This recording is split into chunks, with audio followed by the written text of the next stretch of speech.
So we are on Chaf Beis Amid Beis 22b, and the Mishnah had told us a machlokas in the Pasei Biros, in this minimal enclosure around a well, where there's a public thoroughfare that goes through in between the pasim, in between these L-shaped corner posts, where Rabbi Yehuda says you must move it to the side, and the Chachamim say you can continue having it go through. And the basis of the machlokas we saw, the Gemara told us, is the concept of asi rabim umavatal mechitzta. Whether we say that when the masses, when people walk through as a public thoroughfare, through a halachic wall, whether it's through a doorway or through a gap in the wall, or as in this case, when you have just the L-shaped corners, when a masses walk through there, does that count as a public, since it's a public thoroughfare, it's a public domain? Or do we say, no, since it is a proper enclosure and not easily accessible, you can't flow through easily, therefore it doesn't count as a public domain. And the Gemara had brought the statement of Rabbi Yochanan, that in these difficult treks, these hillsides in Eretz Yisrael do not count as a public domain on account of that it's difficult to trek through. And that counts as, even though people do walk through there, the masses don't come through. So this is the question that Rachba asked Rabbah. Ba'i Rachba mi Rabbah. Rachba asked Rabbah, Teil ha-mislaket asar mitoch arba. You have a hillside that is steep. It is so steep that within 4 amos, within a stretch of 4 amos, which is about 6 feet, it will ascend or descend 10 tefachim, so which is about, let's say, 30 inches, which is, we said, just shy of a 25-degree angle, 23 and a half, 24 and a half, somewhere like that. So if it's so steep, that would count as a halachic wall. It's too steep to really walk through, and therefore it counts as a barrier. What happens if actually people walk up there? So like we mentioned, 30th coming from Beaverton Hills, a highway up to, up to Capitol Highway. So that steep hill, it's more than a 25-degree angle. Is that so steep that even though people walk through there, it does not count as a halachic public domain? If all other things, all other components of a halachic public domain in Rishus HaRabim are there, and the only issue is that it's a steep hill, does it count or not as a public domain? So the Gemara says, who's he asking this question according to? In our Mishnah, we saw that if you had barriers and the masses walk through there, the Chachamim say that it doesn't make a difference that Asir Rabim, that the masses walking through walk through. That's not Mavatal Mechitzta. That's not going to negate the barriers, whether it's a doorway or a gap in the wall. So too over here, who cares that the masses walk through there? It's a halachic wall. It's a halachic wall. So I'll leave it to Rabbanan. So according to Rabbanan, it's no question. If walking through a proper doorway or a proper gap in the wall, which is much easier to walk through, it's straight, it's smooth, it's flat, and yet the Chachamim are of the opinion that the masses walking through does not negate the wall. Over here, that it's not easily accessible. It's a very difficult trek to go up. Isn't it for sure not going to be considered a breach in the wall, and it counts as a wall, even though that the masses walk over it? So where is my question? So where is your question, Rachba? I'll leave it to Rabbi Yehuda. According to Rabbi Yehuda, who said earlier in the Mishnah that even though you have the L-shaped corners, which are in regards to a well, a proper wall, nevertheless, since the masses walk through there, that would negate the wall and you have to move it off to the side. What about over here? Where it's not easily accessible as easily as over there. Perhaps over here, Rabbi Yehuda would agree that the masses walking up that hill do not negate it as a wall. Or do we say, no, Rabbi Yehuda either way is going to say that the masses walking there negate it. So my Hasam, maybe over there by the well, it's easily accessible, and therefore the masses walking through negates the barrier, the wall. But over here, that it's not easily accessible, perhaps we don't say that the masses walking through negates the fact that it's so steep and it's a wall. Or perhaps Rabbi Yehuda makes no such distinction. Amar lei, so to which Rabbi responded, and he said, Chayavin, that indeed it is going to, according to Rabbi Yehuda, it's going to count as a halachic public domain because the masses walk through there. So he asked him, Rachba asked, even if it's so steep that you need to use a rope to pull yourself up? Amaleim said, yes, if it is the way that all people walk, and this is the public thoroughfare, so then that's it.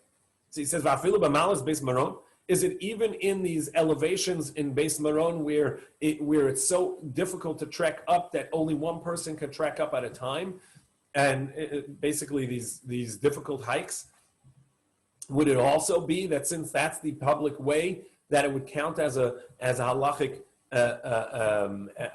public domain? He said, yes, indeed. According to Rabbi Yehuda, the fact that the masses walk through there, this is the public thoroughfare, even though it is as steep and difficult that only one person can go up and you need a rope to hold on, so what? So we ask a contradiction, a challenge. You have a courtyard that the public uses as a shortcut, and they come through one side and then exit the other. So in regards to Tumah, if you remember, we learned this several times now, that the halacha is, usually in the Torah we say that if there's a doubt on a biblical manner, on a Torah manner, suffik de oraisa l'chumra. There's a doubt in a Torah obligation, you have to go strict. However, in regards to Tumah, we learn from Sota there is a leniency. If it's in a private domain, yes, you have to be strict. But if it's in a public domain, a matter of Tumah, such as you're not sure if you touched a sheretz or something like that, and now there's a doubt of whether or not you became tummy. If it was in a public domain, then we are lenient. However, what's the definition of a public domain? It's not the same as in regards to Shabbos, because in regards to Shabbos, we learn it from the travels of Bnei Yisrael in the desert and the construction of the Mishkan. And therefore, that has a specific rule. It has to be 16 amos wide. It has to go from service 600,000 people, go from one end of the city to the other, etc. As we've seen here, that doesn't apply to Tumah.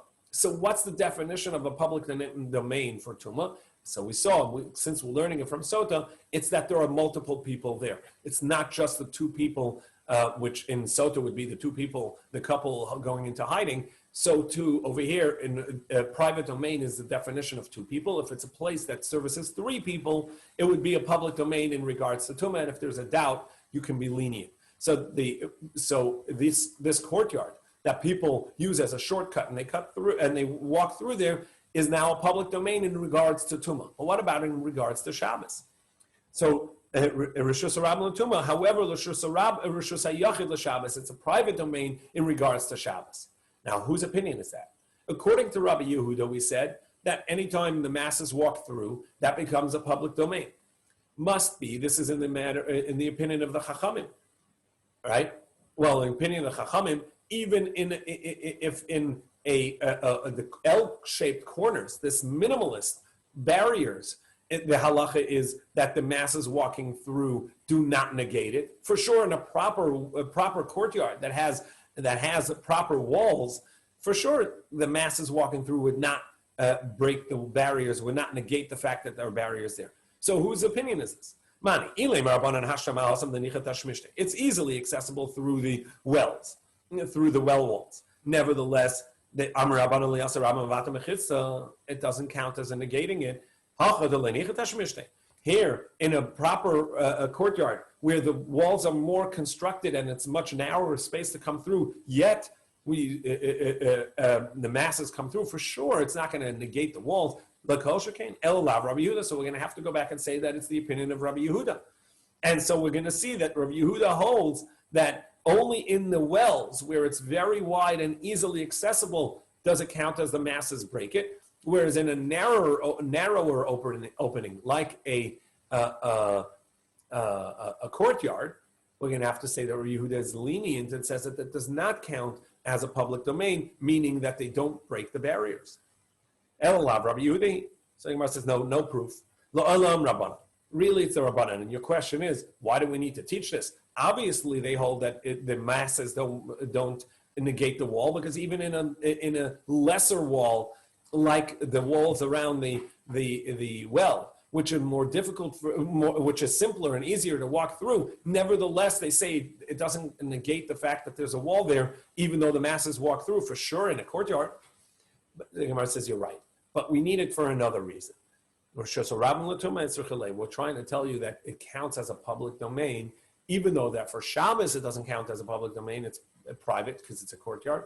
In regards to Tumah, it's now a public domain. And similarly, you're going to see a few answers like this. Another question. You have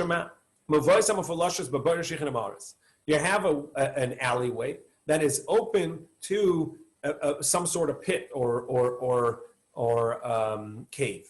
It's a private domain in regards to Shabbos, but it's a public domain in regards to Tumah. So the Gemara first analyzes it, says, well, what kind of pits are we talking about here? Is it really the alleyway is in a pit? It means it's open to some sort of pit. And what does that mean? It's a private domain in regards to Shabbos because even though people walk through there, but it has the boundaries, and therefore it's going to be a private domain. And it's public domain for Tumah because there are more than 3 people that go through there. So Mani, whose opinion is this? Are we talking about the Rabbanan? We don't need to teach you that. If a well, which is an easily accessible space, because it only has these L-shaped corners, and the masses walk through it, yet the Chachamim say the masses don't negate the wall. For sure not in such an alleyway that has a ditch on or pit on the side. Elalav must be Rabbi Yehuda's opinion of Rabbi Yehuda, and we see Rabbi Yehuda says that if it's not easily accessible, the masses don't negate the wall. This is the opinion of the Rabbanan. And Rabbi Yehuda will say that regardless how difficult the trek is, the masses walking through do negate the wall. But we needed to tell you that this alleyway is a public domain in regards to Tumah, even though in regards to Shabbos, it's a private domain. Tashema, we further learn another halacha. Shvile beis Gilgal. The alleyways, or the paths through Gilgal, which are not easily trekked. It's a hard hike. Or anything similar like that. And these are, again, very steep hills. So Rosh Hashanah Shabbos, in regards to Shabbos, it's going to be a private domain because the masses can't walk through it easily. But it is a public domain for the Tumah because ultimately people do walk through there. What is this difficult trek in Beis Gilgal? It is so steep that a servant cannot carry a seah of wheat, which is a big measure. It can't carry such a big bale of hay of wheat and run up this hillside because it's too difficult. So in any case, it's a difficult trek, and on account of that, it counts as a private domain on Shabbos, even though that it is the public way. So man, whose opinion is this? Is it the Rabbanan, as we said? No, for them we don't need to teach this because even in an easily accessible space, such as the well, they said that the masses walking through don't negate the wall. In an easily accessible space, they say that the masses walking through don't negate the fact that there's a wall there. Over here, that it's difficult to trek. Look, for sure, we don't need to teach you that. El Lav Rabbi Yehudi. Must be it's the opinion of Rabbi Yehuda. And we see that Rabbi Yehuda only says in our Mishnah that the masses negate the wall because it's easily accessible. They're penetrating this wall easily. However, in a case of a difficult trek over a halachic, a steep incline, which is a halachic wall, the masses would not negate it. Amalei Shvila Beis Gilgal Kamras. He says, don't bring me proof from, and over here, by the way, we can't answer, we're not going to answer the same answer because we want to say that ultimately it's true that in Eretz Israel, a steep hill, even Rabbi Yehuda would agree, is going to be a private domain for Shabbos. Amalei Shvila Beis Gilgal Kamras Yeshua Oiv Yisraelai. Yehoshua, who helped who led the Jews into inheriting the land and settling the land, he, out of his love for the Bnei Israel, said that any difficult incline, any difficult trek, is not going to be a public domain. But he made roads. However, he enacted like this. He said, when is it a public road? If it's an easy trek. However, any difficult trek, a hillside, a difficult climb, Masr al-Yachid, he kept that as private property. And since it's private property, in Eretz Israel, it's not going to count as a public domain. So Rabbi Yehuda says that even though that when any time the masses walk through a halachic barrier, that negates the halachic barrier, in Eretz Israel, a steep incline is going to be a private property and it will not negate it. However, the halacha is, like the Chachamim in any case, because they're the Rabbim, and that is the halacha that lo asa Rabbim mevatal mechitzta, that the masses will not negate a wall. And so if you have a halachic wall, especially if it's built by human, a halachic wall, then the fact that even 600,000 people walk through there, it's not going to negate the barriers, and it's not going to make it into a public domain. The next Mishnah tells us what kind of well are we talking about when we said that we're going to allow these minimal barriers of L-shaped corners. So the Mishnah says, Echad bar, and we saw this earlier already, Echad bar harabim, regardless of whether it's a pit of gathered water that belongs to the masses, ube'er harabim, or a well that belongs to the community, to the masses, or a private well. Either way, all of these are going to be permissible. You can make these minimal corner, L-shaped corners as your corner posts, as your enclosure around the well, and it's going to be permissible.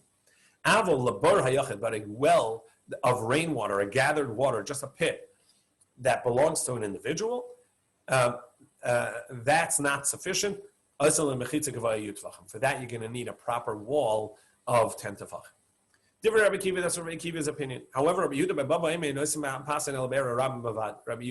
ben Bava is strict, and he says, no, only for a wellspring that actually belongs to the masses, to the community, then you're allowed to be lenient with such a minimal wall. However, l'shar, but for any other, whether it's a public rainwater pit, or it's a private wellspring, or just the rain well, either way, you're going to have to make a wall around it, or as we saw in the previous Mishnah, and one of the previous Mishnah is that you're allowed to make these ropes and have that as your barrier, as long as there's less than 3 tefachim between them. So that's what he says.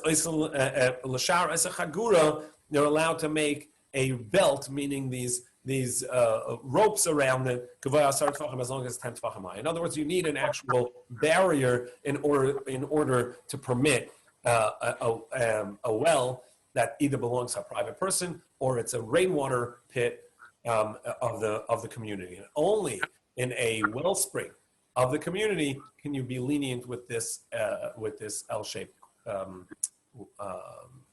posts on the corners to provide the halachic wall. Before the Mishnah was testing the restrictions, is it just for the ole regel? Is it just for the animals and not for people? But here it seems like it's kind of like flipped around and said, no, it's for anybody, for anything, for anybody. No. It's still only for the need of a mitzvah. and it's going to be for the animal's needs. And the Gemara actually asked this question earlier. The Gemara says it's only an animal's need, so then why do you care whether it's a wellspring or not? And the Gemara said because it has to be also servicing the humans that are traveling, but the humans can actually usually climb down because it's a narrow pit. And so therefore it has to be that there are also animals that, and as Tosa says, once it services the animals, it can service the humans as well. So it has to be water it has to be valuable enough and of a pit to service people. Well, it says here, or Rabim, Bera, Yochid, Oisim Limpasim. Yeah. That's the question. What just seems like a very broad heter that contrasts with what we saw before. That was like, no, you can only use pasim on certain conditions and circumstances. Well, that didn't change. You can only use it under those circumstances. But whose well are we talking about? Does it have to be the government, the public reservoir? Does it have to be a public wellspring? Or could it be even a private person's wellspring? But he's allowing the community to use it. But it still has to be for the purposes that we said before. The one caveat, one halachic point doesn't negate the other. Whose well are we talking about, and what's it for? Those are two different questions. So it's for people doing mitzvah, traveling to the academies to study on Shabbos. They're Ola Regel. They're going up to the pilgrimage for the Chag. And whose well are we talking about that we're enclosing like this? Is it only the community's well? And does it have to be a wellspring? Or can it even be a private person's wellspring? Thank you. So now we're on Chav Gimel Amar Aleph 23a. Amar Rav Yosef, Amar Rav Yehuda, Amar Shmuel. In the name of Shmuel, halacha Rabbi Yehuda ben Bava. The halacha is strict like Rabbi Yehuda ben Bava that it has to be both a wellspring and the communal wellspring. And another halacha Shmuel said that it was only permissible for a wellspring and not for rainwater. So Gemara says it's I need both of these statements that Shmuel said the halacha is like Rabbi Yehuda ben Bava, and that it's only permissible for a wellspring, which seems to be a part of Rabbi Yehuda ben Bava. But Rabbi Yehuda ben Bava said two aspects. It has to belong to the community, and it has to be a wellspring. And so the Gemara is going to tell us that I may have thought if he says just the halacha is like Rabbi Yehuda ben Bava, that it means in regards to that it has to be a communal well, not a private well. But it can also be rainwater. That's why he said it has to be a wellspring. And if he had only said the halach is that it needs to be a wellspring, perhaps even a private person's wellspring can be enclosed in such minimal barriers. Therefore, he says no, like Rabbi Yehuda ben Bava, that it has to be a communal. That it needs only that aspect that it belongs to the community, even if it's rainwater. And the reason he says a well of the community, just to tell you, not like Rabbi Akiva that says that it can even be a private person's. And that's why he said the halacha is that it needs to be a wellspring. If he only told us that it needs to be a wellspring, I may have thought that it's a wellspring, even a private person's. That's why he says halacha like Rabbi Yehuda ben Bava, it has to be a communal well, and it has to be a spring and not gathered water. Next Mishnah. Rabbi Yehuda ben Bava said another halacha, and the Gemara is going to challenge what is the other? How is this connected to the previous? So, Rabbi Yehuda ben Bava said another halacha. Hagina v'hakarpev, a vegetable patch, or a karpev, which is a wood storage area that are enclosed. And since these are not considered enclosed for living, because people don't really walk through there and then don't really do their work there, and so that enclosure, even though it has four walls, but the enclosure is not made for living space. So therefore, he says the maximum that it can be enclosed is 70 and change. By 70 and change, mukefes geder, geva asar tfachim. It has a wall that is 10 tefachim high, so it's a proper fence. Metalta b'techa that you can carry within it. But it has to also have a dwelling space, some sort of dwelling space. So he's going to limit it farther and say not only does it have to be small enough that it's not larger than a Beis Hasayim, to say a planting area, meaning that it's 50 by 100 or 70 by 70 and change. It has to have also a dwelling space, either a guard's hut, or Beis Dira, or a living space, or at least it's near the city. Rabbi Yehuda says, Rabbi Yehuda says, no, I could just have a pit, a cave, you can carry within there. Rabbi Akiva says, even if it doesn't have any of this, you can carry within there. As long as it has 70 by 70. The Gemara is going to ask, that seems the same halacha. He says it doesn't require dwelling space, and he says that the limit is 70 by 70. So what's the distinction? Rabbi Eliezer says, if the length is greater than the width, in other words, it's not square, it's also going to be fine.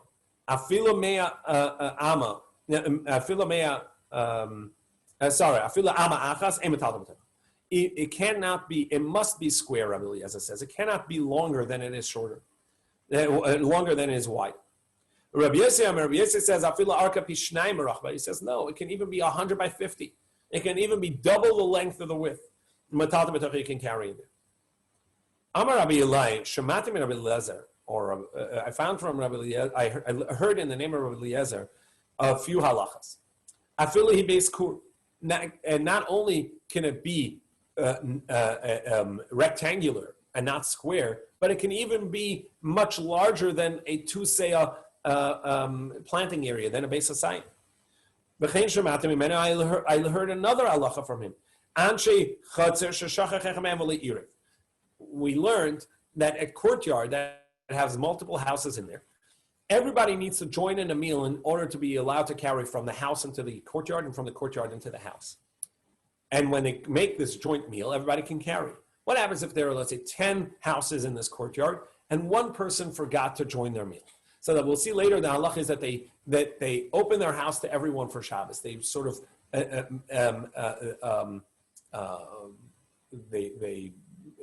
release their ownership for Shabbos to the community, to the courtyard. And as such, their house is now a part of the courtyard.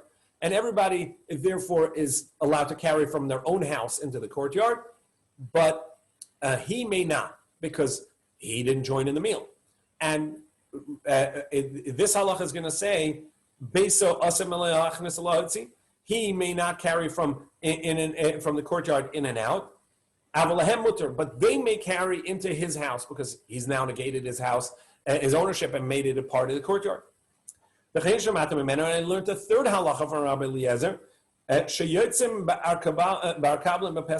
that you can fulfill the mitzvah of maror with this vegetable called arkablin on Pesach as a part of maror. It doesn't have to be lettuce. It doesn't have to be horseradish.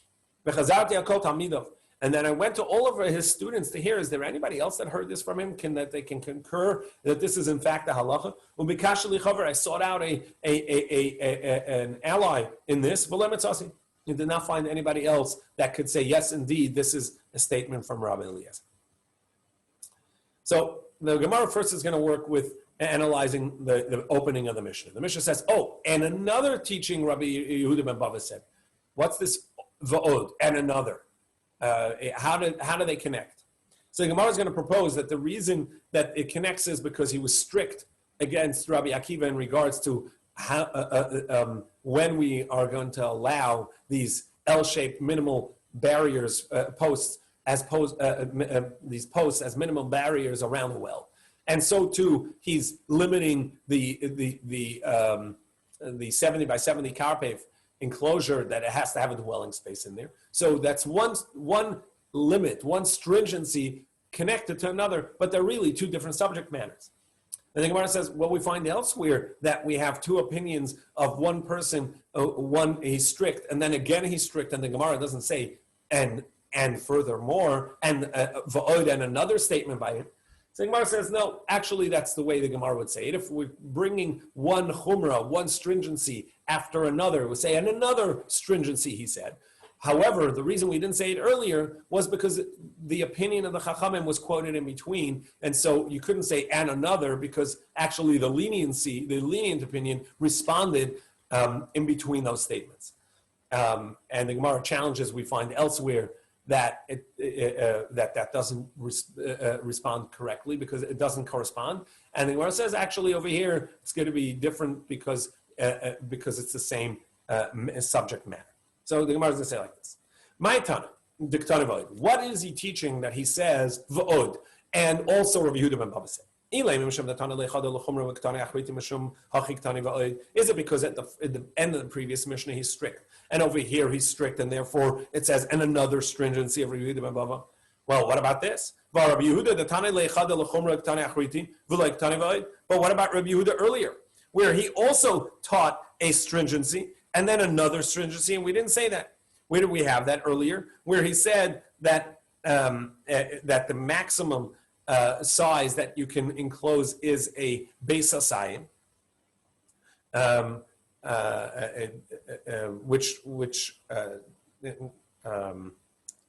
which was the first chumrah. And then in the previous Mishnah, he said that not only is the maximum size of this well area a planting area, but he also said that if the masses walk through, if it's a public thoroughfare, that you have to move it to the side because that would negate the barriers. So that's a first stringency in limiting the size of this enclosure around the well, and the second that you can't have a public thoroughfare through there, a public right of way through there, and yet we didn't say va'od another teaching. So Gemara says, oh, of course. The reason is hasam of sakur rabbanon. There, it's because the opinion of the rabbanon responded. They said no, beis hasayim is only for karpef. So since their response to Rabbi Yehuda was in between, we couldn't say va'od and another statement of Rabbi Yehuda because actually we didn't just end Rabbi Yehuda's statement. We ended the response of the Chachamim. Over here, there's no statement in between. Directly after saying one stringency, it says another, and therefore it says and another stringency of Rabbi Yehuda ben Baba. So Gemara says, and is that really true? If you have two stringencies, one after the other, but in between you have a response from the opponent that you're not going to say va'od? Well, what about in Sukkah? Rabbi Eliezer, the Sukkah daf sakur rabbanan l'ktana va'od. Well, over there we say va'od. And more so did Rabbi Eliezer say, even though the Chachamim responded. What's the case over there? The halacha is that you need to eat in a sukkah on Sukkot. Rabbi Eliezer says you must have for each day of Chag, you must have 2 meals, in the morning and in the evening. And so you have to have 14 meals on Yantiv. And the Chachamim respond, and they say, no, there's no limit. If you wanted, you could have no meals. If you wanted, you could have 10 meals. There's no limit to the meals that you have to have in the sukkah besides for the first night. And then it says that Rabbi Yehuda further said that if you miss the first night's meal, you must have a meal on the last night of Chag to make up for it. And then last night is really already the new Chag of the 8th day, and nevertheless, you have to have the meal. And over there it says, and furthermore, Va'od Amar Rabbi Yehuda, even though the Chachamim responded in between. So Gemara says, no, that's different. Hasam b'miltzei hudafsaku. The Rabbanan response is actually in the same subject matter. That's why we say, and furthermore, Rabbi Yehuda said, because it's all about how many meals you have to have, and if you miss the first meal, you have to have the last meal. Over here, it's really a second subject matter. First, we have the halacha of the what kind of well you're allowed to enclose, and then there's another halacha of what's the maximum size of enclosure about any enclosure of that's not a typical living space. Right? Over here is a different subject matter. By Rabbi Yehuda, where it's the maximum size of the enclosure around the well. And the Chachamim respond, and then he says the mass is walking through a public right away. So those are 2 different subjects, and therefore we don't say va'od. Back to our Mishnah in the actual subject, which is what's the maximum size of enclosure? So we saw Rabbi Yehuda ben Baba says that maximum 70 by 70 plus change. And to which Rabbi Yehuda says, no, it actually does. Sorry, Rabbi Yehuda Baba said, and it has to have a dwelling space such as a guard's hut or something like that.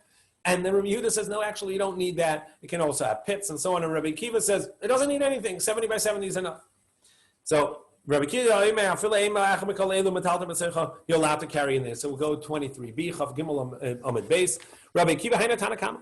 Rabbi Akiva is the same opinion as the previous, because they said previously that in the previous halacha of the maximum size of the enclosure around the well, that Yehuda said that the maximum enclosure is Beis Hasayim, a 2-seah planting area, to which Rabbi Akiva, the Chachamim said, no, that's only in regards to a karpef. That's only in regards to a non-dwelling area. And here Rabbi Akiva says essentially the same thing.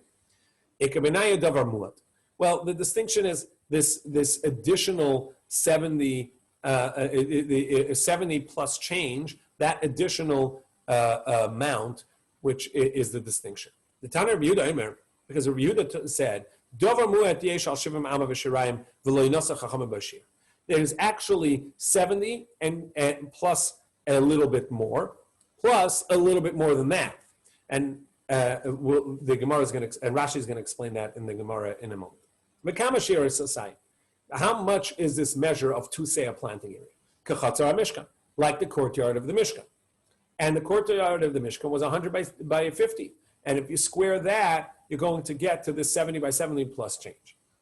So how do we know this, that we come you square the courtyard in order to get the measure, the maximum size? Now, this is going to be a drash that isn't the actual meaning of the pasuk, and the Gemara is going to ask what the meaning of the pasuk really is. But Amar Rabbi Yehuda, Amar Kra, because it says in the pasuk, the length of the courtyard, mea ba'ama. It's 100 in the measure of amma. V'rochav, and what's the width? Chamishim. Now it should have said 50 amma, but that's not what it says. It says 50 by 50. You just said it's 100 long. What do you mean 50 by 50? So it must be that you're going to square it in this 100 by 50 into a square by using the 50s. Amra Torah tel chamishim, take the other 50, v'savev chamishim, and encircle the 50. Meaning, and Rashi explains. So if you have 50 by 50, what you're going to do is you're going to take the other 50 by 50 it's a 50 by 100. So you're going to make 50 by 50. You're going to take the other 50 by 50 and cut them into strips of 50 by 10. Take 4 of those 50 by 10 strips and place them around your square 50 by 50, which gives you 70 by 70 minus the 10 by 10 corners, because you've just done a 10 amma strip on the north side, and a amma strip on the west side, which gives you a 10 amma corner. You have a remaining 50 by 10 strip.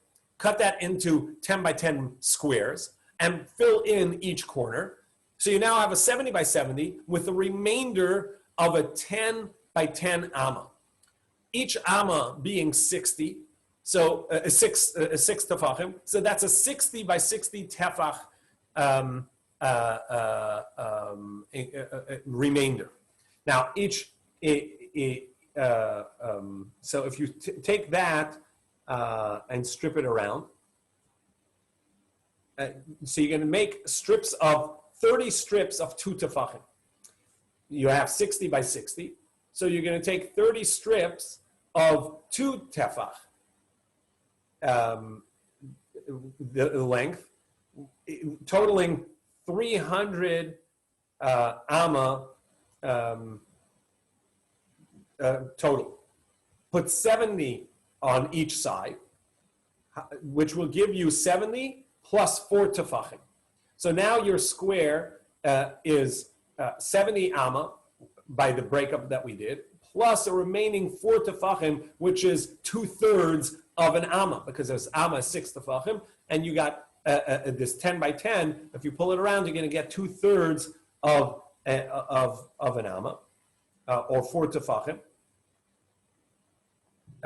But you have a little bit remaining, which means that you have to remove a couple of finger breadths because each tefach is being a fistful it's going to be five finger breadths, and so essentially you have 2/3 of a finger breadth above that, and that's this extra that Rabbi Akiva is saying, this davar mu'at that has to be above the 70 by 70 plus a little bit, which is your four tefachim, plus a little bit, which is your 2/3 of a finger breadth. Now, what is the simple meaning of the verse? Because that's not when it says you're making 50 by 50 is not the simple meaning of the verse. So what does it really mean in the construction of the Mishkan? That you're going to have the length of the courtyard 100 amma and the width being 50 by 50. So what does that mean? So the Mishkan itself was 10 amma wide, 30 amma long. The courtyard is 50 by 100. So the simple meaning, Pasha the Krabba, Mike Seva Ma'abaya, Ha'amid Mishkan al Sfas Mishkan, al Sfas Chamishim, Kadeshe Chamishim Amalafana. Put the Mishkan within the courtyard space in one half of it. It'll begin at the 50-yard line, at the 50 amma line. So you actually have in the front of the Mishkan a 50 by 50 courtyard. The Mishkan starts right there, which since it's 30 long, and there's a remaining 50, so you're going to have behind the Mishkan 20 amma. It is also 10 amma wide, and the entire courtyard is 50, so you have 20 on either side. So you're going to have 20 amma courtyard around the three sides of the Mishkan, but the front is a 50 by 50. Further in the Mishnah, Rabbi Eliezer says that the width is going to be the size of the length. If the courtyard is more than double the length, the length is more than double the width, even one extra amma, you can't carry. So the max is that it's going to be allowed to be is double the length, double the width. The length can be double the width, but not more. Our Mishnah also, when it says that it cannot have one extra amma, it doesn't mean one amma more than a square, but rather one amma more than double the square, meaning that it cannot be a rectangle that's more than double the length of the width. If that's the case, that's exactly the opinion of Rabbi Yossi that says that it's allowed to be double. The question is, which is the primary way of having it? Do we say, according to Rabbi Yossi, the primary is going to be, it should be a rectangle like the Mishkan, because we learn it from there. And according to Rabbi Eliezer, the primary is going to be that it should be square. However, if you have it rectangle, the max it can be is the length double the width. Somebody had a question? No. Itmar, Amar Rabbi Yosef, Amar Rabbi Yehuda, Mashmuel, Halacha Rabbi Yossi. So it was said in the name of Shmuel that the halacha is like Rabbi Yossi, who said in our Mishnah that it can be long, it could be a rectangle as well, even if it's double the length of the width. However, Rav Bevai said in the name of Rabbi Yehuda that Shmuel said the halacha Rabbi Akiva, the halacha is like Rabbi Akiva that it has to be 70 and change. But both of them he's being lenient and saying that this is a maximum that it can be longer than it is shorter, and it can be that it is 70 by 70 in square. And tomorrow we'll see these two aspects that we need, this tzrichasa that we have both Rabbi Yossi, that it can be double the length and the width, and Rabbi Akiva that it can be 70 by 70.